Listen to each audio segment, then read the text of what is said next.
Good afternoon, everybody. This is Ben Scully speaking to you from the Los Angeles Coliseum. When the Dodgers moved to Los Angeles in 1958, games at the Coliseum attracted some of the biggest crowds in Major League history. That next year, '59, World Series attendance between the Dodgers and the White Sox exceeded 90,000 fans at each game. Since coming to Los Angeles, the Dodgers have won 5 World Championships.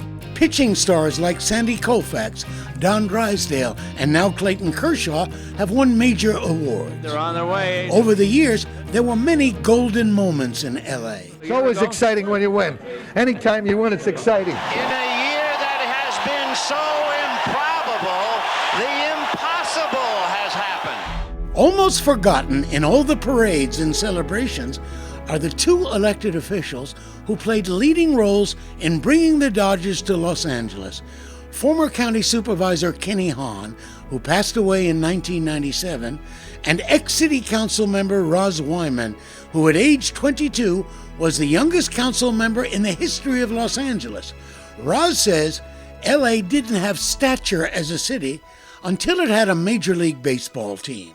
It was really very important for the city. So many people don't realize when you didn't have a major league team, we weren't big league in the world, or we weren't big league in America. Nowadays, most cities are doing everything in their power to keep a major league team. In a sense, LA didn't steal the Dodgers. New York just allowed them to leave.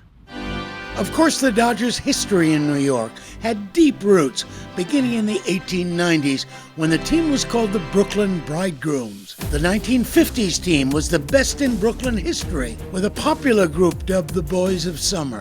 Stars like Jackie Robinson, Duke Snider, and Pee Wee Reese were part of a powerhouse lineup.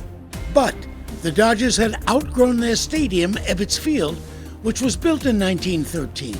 Dodger President Walter OMalley spent years trying to negotiate with city officials for a new location in Brooklyn. How are you, Commissioner? But in the end, O'Malley's effort was blocked by a New York political power broker, Commissioner Robert Moses, who would only offer the Dodgers a location in the borough of Queens.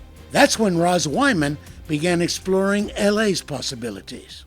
Actually, we never thought we'd get the Dodgers till the day of the last vote, because that was considered the prime sports franchise in America of all sports, and loved by the people in Brooklyn and New York. But when we heard that Mr. O'Malley had to get out of Ebbets Field because of the parking and all the things that were involved, we thought, well, maybe he's really looking, although he really tried to stay in New York. Roz Wyman's tag team partner in getting the Dodgers was Supervisor Kenny Hahn. He began talking secretly with Walter O'Malley about bringing the Dodgers to Los Angeles, according to Hahn's daughter, Janice. What he wanted was a new stadium for the Dodgers to play in. So they began talking, and Walter O'Malley said, and if you tell anyone, Kenny, that we're talking, I'm going to deny it. Because, of course, at that point, the Brooklyn fans would have, lynched him. Back in New York in the mid-1950s, Mayor Robert F. Wagner and city officials paid lip service to keeping the Dodgers and Giants from leaving town. But they didn't put up much of a fight when 2 of the most storied teams in baseball talked about moving to the West Coast.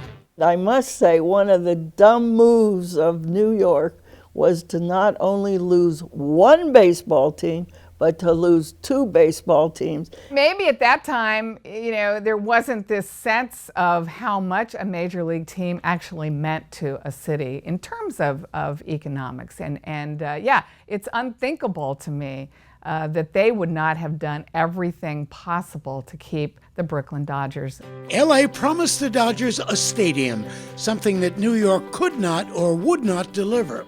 The Dodgers' move to Los Angeles created thousands of jobs over the years. Janice Hahn says the team has become a community treasure. She claims the Dodgers are an economic engine that's still humming along. My dad always looked at it as an economic development issue. He thought when a major league team plays in your city, the sort of trickle-down economics is amazing. Creates jobs and also creates a sense of pride. It was a huge success. Even my brother will say, you know, we always wanted a baseball team in Los Angeles. We couldn't believe that we got the Dodgers. What a win. What a celebration for the fans in Los Angeles. Doug Kriegel reporting.